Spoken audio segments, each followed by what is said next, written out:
বন্ধুরা, আজকে আমি বানাবো কুমড়োর কোপ্তা কারি।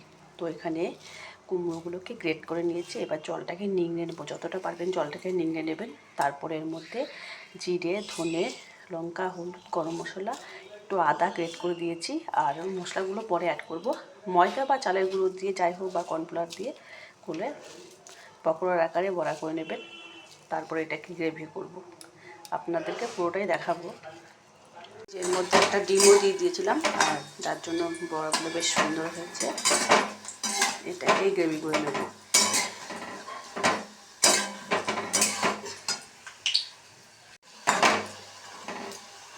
এখনো অনেকগুলো বড়া হবে, অনেকটা মাখানো আছে।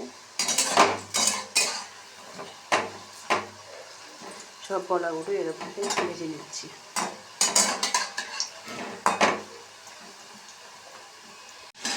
এবার এখানে গোটা গরম মশলা ফোড়ন দিয়েছি আর গোটা জিরে দিয়ে পেঁয়াজ, আদা, রসুন বাটা দিয়ে দিচ্ছি।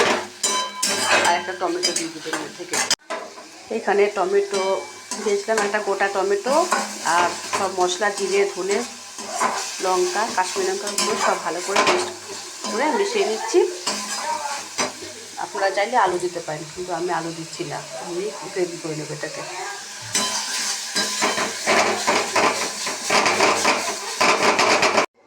ঝোলটা ফুটে গেছে অনেকটাই, মানে ঝোলটা মরে গেছে। এবার বড়াগুলো দিয়ে আর ফোটাবো না, ধনে পাতা দিয়ে দেবো,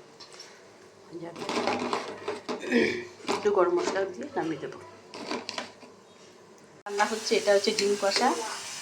এই যে ডিমগুলো ভাজা হয়ে গেছে, 4 জন মানুষের 4টে ডিম। বিকালবেলায় একটা কালী পুজোর নিমন্ত্রণ আছে, ওই জন্য আর কি।